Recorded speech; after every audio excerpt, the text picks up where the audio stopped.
What is VirtualBox? Let's start by answering a simple question. What is VirtualBox? VirtualBox, also known as Oracle VM. VirtualBox is a free, open-source virtualization software developed by Oracle Corporation. It was originally created by a German company called Inotech GmbH and released in 2007. Later, it was acquired by Sun Microsystems in 2008 and then Oracle. It acts as a hypervisor for x86 systems, allowing you to run other operating systems like Windows or Kali Linux in your current machine without changing anything on your real computer.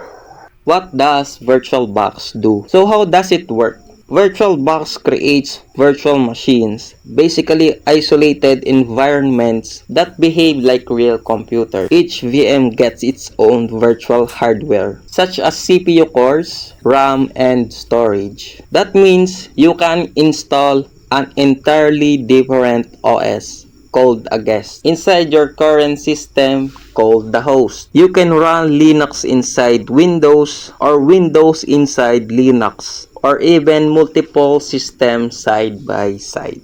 Common uses of VirtualBox. VirtualBox is incredibly useful, especially for IT students and professionals. Here are some common use cases. Software portability. Run apps that only work on another OS. System testing and debugging. Try new software safely. Application development. Build and test in isolated system. Cybersecurity and network simulation. Run penetration tests in Kali Linux. General computing. Just want to explore Linux? Do it in a VM.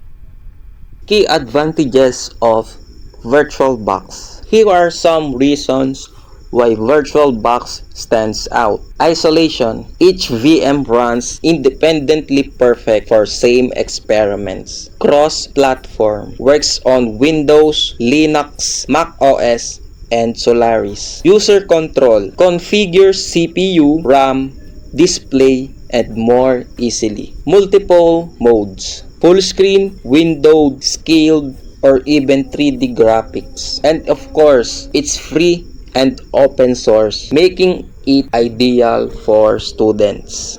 Limitations of VirtualBox. Now, VirtualBox is powerful but not perfect. It depends heavily on your host computer's hardware. If your machine is slow or old, the virtual machine might lag or even crash. Also, since virtual machines share resources with the host, you might notice performance drops. Finally, if your host system fails, all of your virtual machines will stop too.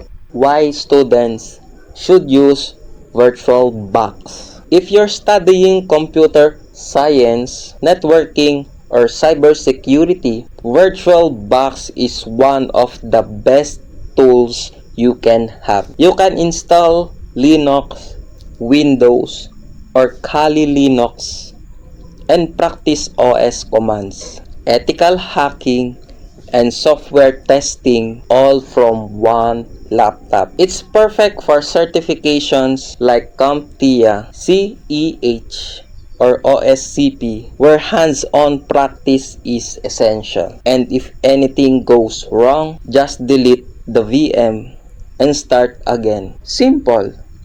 Now that you understand what VirtualBox is and why it's such a powerful tool for IT students, let's move on and explore the operating systems we'll be working with inside Microsoft Windows and Kali Linux. What are they?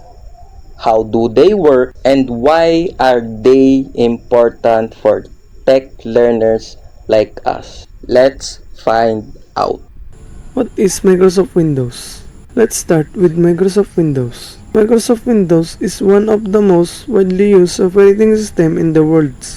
It's the software that manages your computer's hardware and lets you interact with it through the Windows icon, button, and menus. The first version came out in 1985 and it's since evolved through Windows XP, Windows 7, Windows 10, and now Windows 11. What's make Windows popular is it is user-friendly design with software support and compatibility with almost all PC. I use Windows in VirtualBox. So I install Windows in VirtualBox. If you're using a Mac or Linux machine, this gives you access to Windows only program. It's also great for software testing, learning app development, and practicing with tools like Visual Studio or Office without needing a separate PC. Many school assignments and real-world jobs still expect to know how to use Windows. So now we convert Microsoft Windows, an operating system most of us are familiar with, especially in schools, offices, and daily computing. But what if you want to go deeper? What if you're curious about how system really works, or you're aiming for career in programming, networking, or cybersecurity? That's where Linux comes in. While Windows dominates the desktop world, Linux rules behind the scenes, powering server, website, mobile phones, and even supercomputers. Now let's talk about Linux, specifically Kali Linux. Linux is a free open source operating system that powers servers, smartphones, smart devices, and mass of internet. Kali Linux, on the other hand, is built for cybersecurity. It comes with hundreds of pre-installed hacker and security tools, and it's used to ethically hackers, penetration testers, and cybersecurity students. Okay, so nakapag-introduce na tayo sa mga tools at operating system na gagamitin natin. Ngayon naman ipapakita ko sa inyo kung paano set up ang VirtualBox, pati na rin kung paano mag-install ng Windows, at pati na rin ang Kali Linux. Okay, start na tayo. Meron akong link dito na nakasave na sa notepad. Ilalagay ko na lang sa description sa baba para i-click na lang para ma-download. At open natin yung Chrome. Copy natin yung link.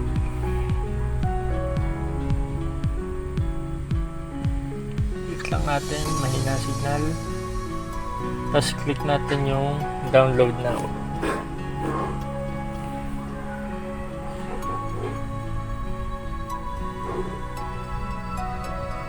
Yan, after nyo ma-download, i-open natin yung file, application. Open na siya. Windows setup, 10 setup, accept, then create installation media. Yan po ang ating i-click. Huwag yung upgrade this PC na. Po natin the next.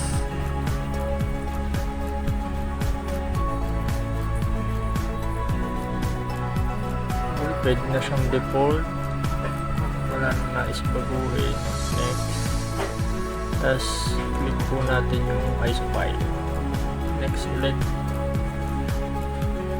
Save natin. Then magwi-wait po tayo na pagda-download.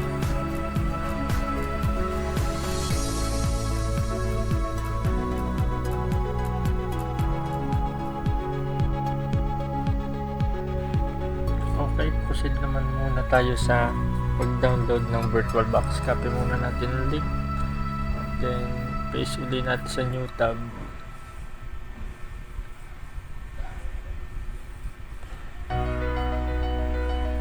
Then yan, kung Mac OS ang inyong gamit, yan ang inyong i-click. Pero dahil Windows ang gamit natin, piliin natin yung Windows host na platform package.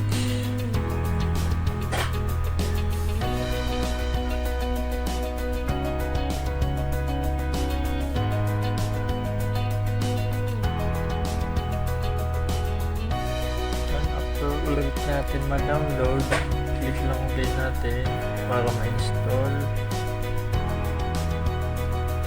Set up natin, click next, then accept. Yan, kung gusto nyo ilagay sa ibang folder. Pero kung okay na, next nyo na. Yan, warning. Parang reset ang ating network connection. Proceed with install now, yes. Pwede na siyang default. Next. Tapos install.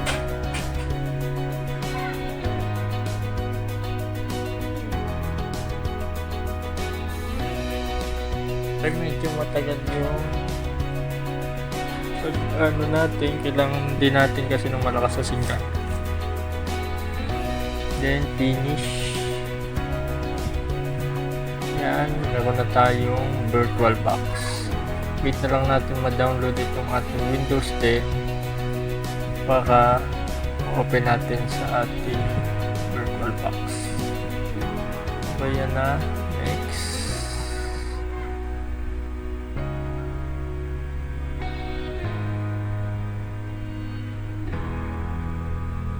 Set lang tayo ng base memory natin. So, set ko lang siya sa 4096 MB.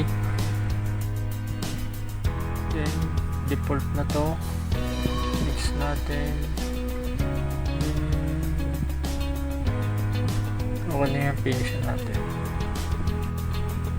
Tapos, punta tayo sa system, acceleration, tapos interface natin Hyper-V. Tapos, okay na yun.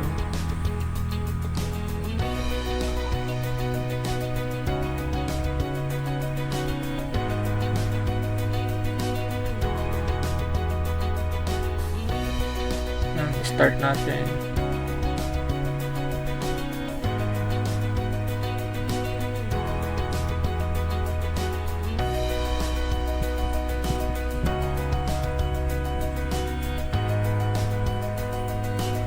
Go open ang ating virtual machine.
Ayan, Windows setup, lalabas.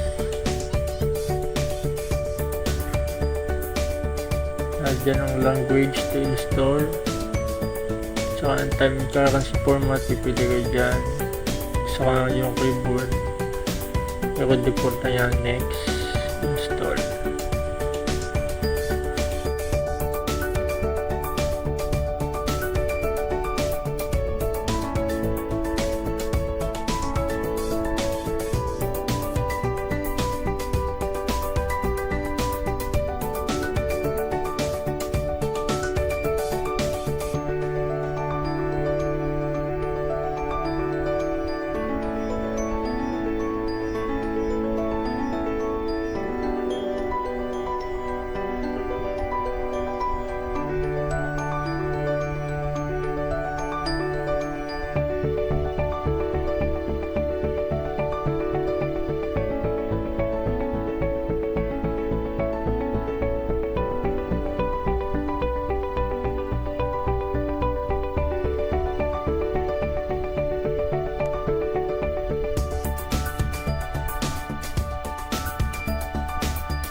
Click natin yung I don't have a product key. Then, pinili ko dito ay Windows 10 Pro.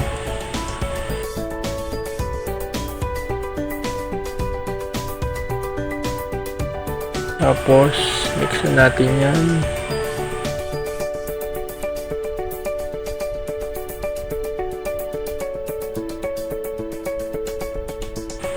Accept the license term. Yan. 50 gig next.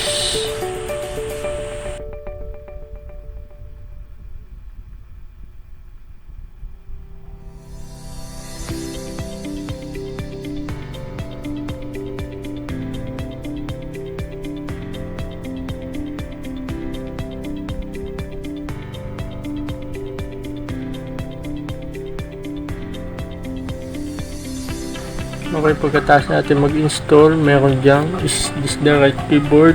English yun, next na lang natin. Skip. Wait just a moment. Offline account.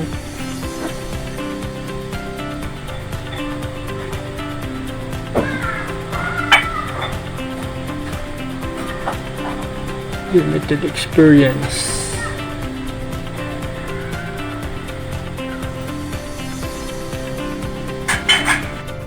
Yan, mag-set lang tayo ng name. Lagay ko na lang dito ang name ay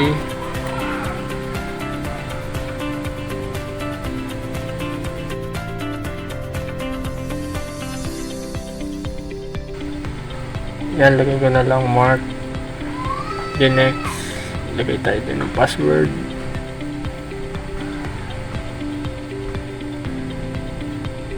Hindi ko na nilagyan next.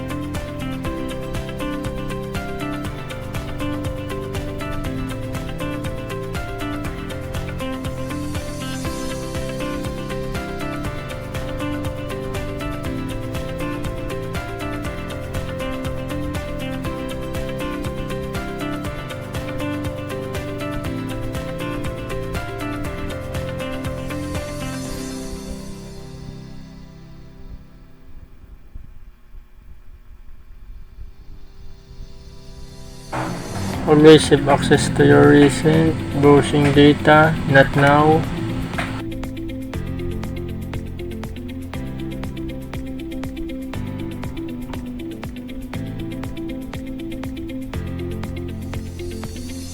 This privacy settings for your device. Set na lang natin to.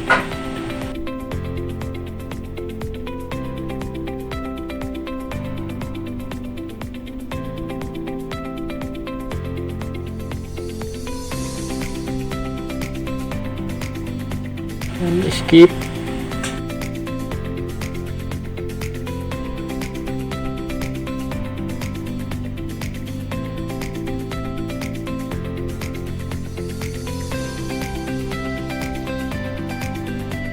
Yan, after nyan, meron na tayong Windows 10 sa ating virtual machine.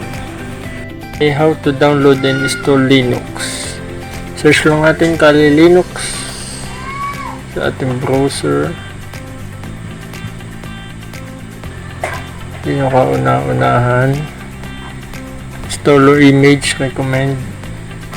Baba lang natin. Bye!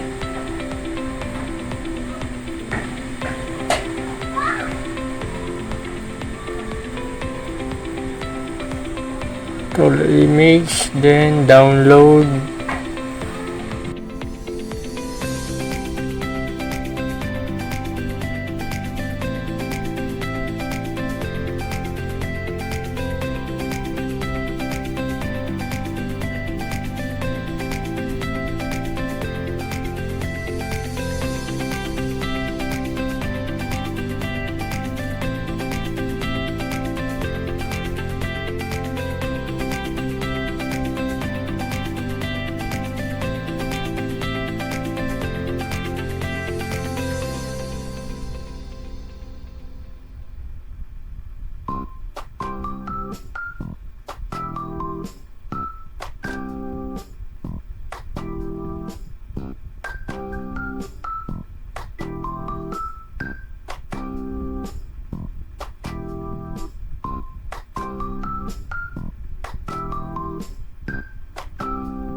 Okay yan, after natin ma-download, open natin.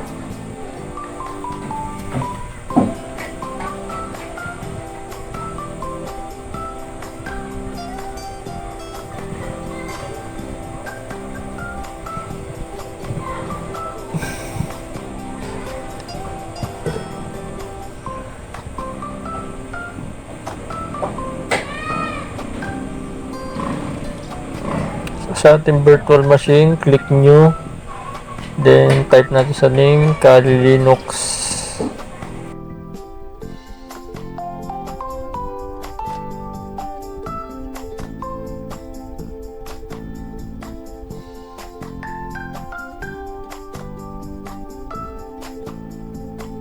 Lagay natin yung file, subtype,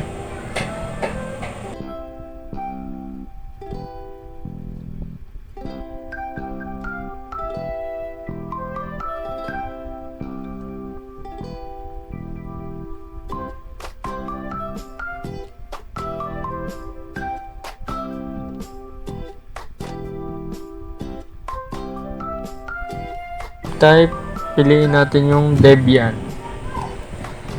Then okay na yan. Natin finish. Then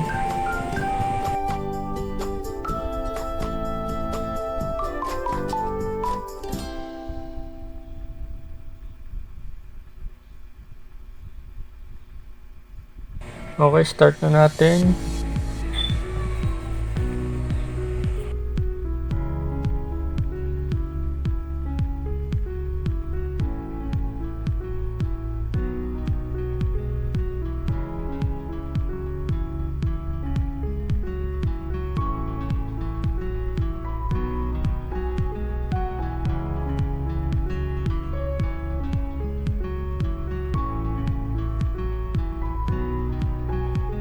Click capture.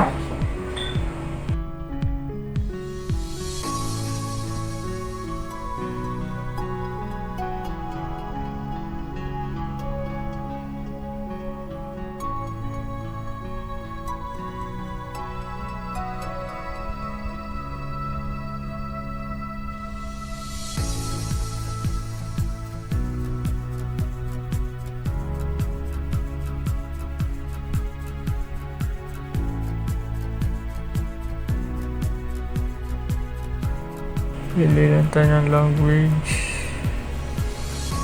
Continue. Select your location, Philippines. Continue.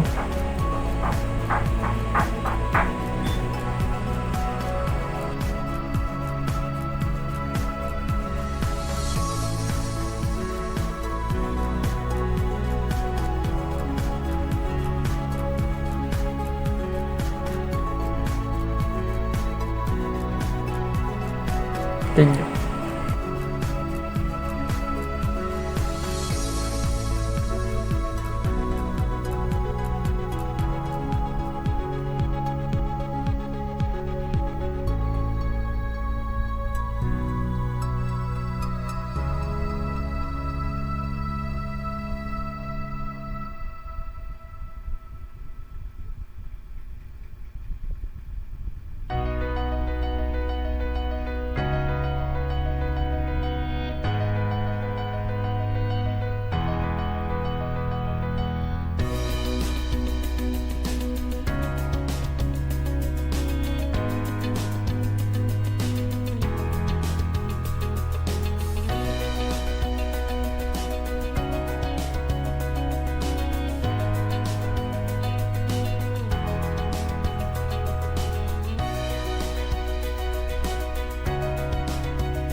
Okay, pangalanan natin ng ating hostname na Kali.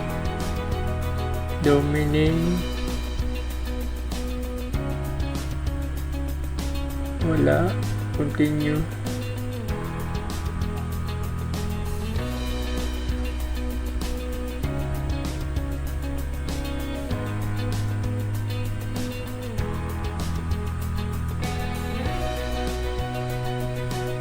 Full name for the new user, Boss M nilagay natin. Username for your account, Boss.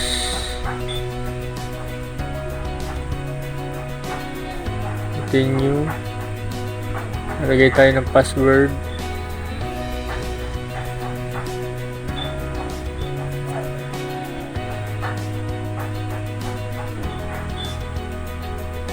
Verify.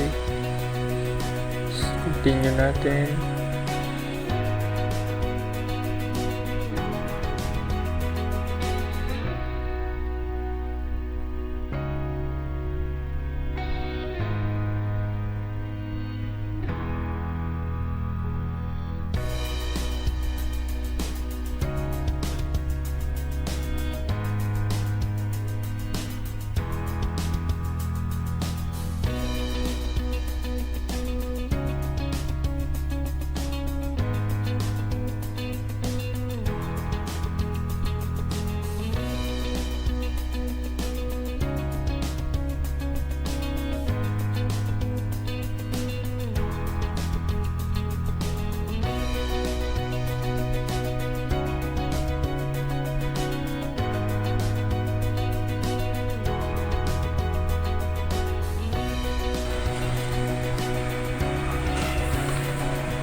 Continue.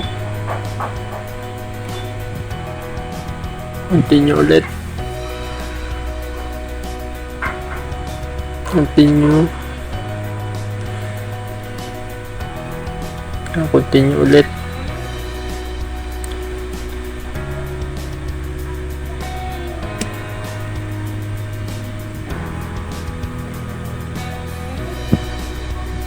Write the changes to this.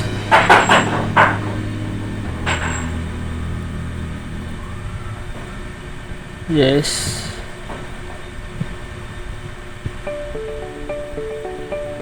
Continue.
Install the Grub bootloader.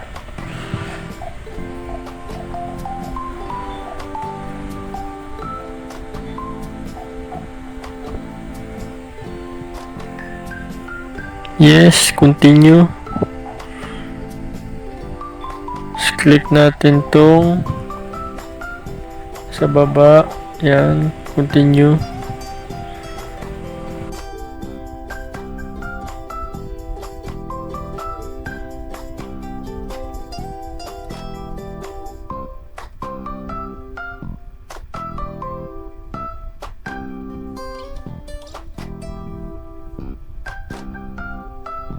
Then please choose continue to reboot. And continue natin.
Login.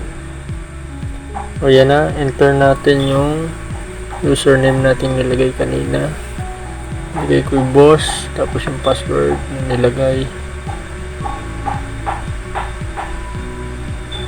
Then login.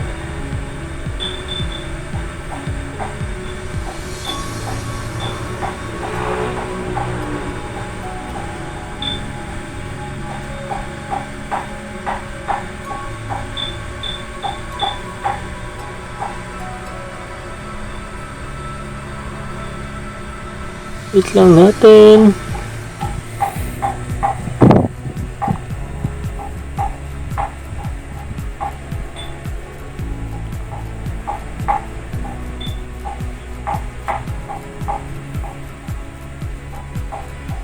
Okay na.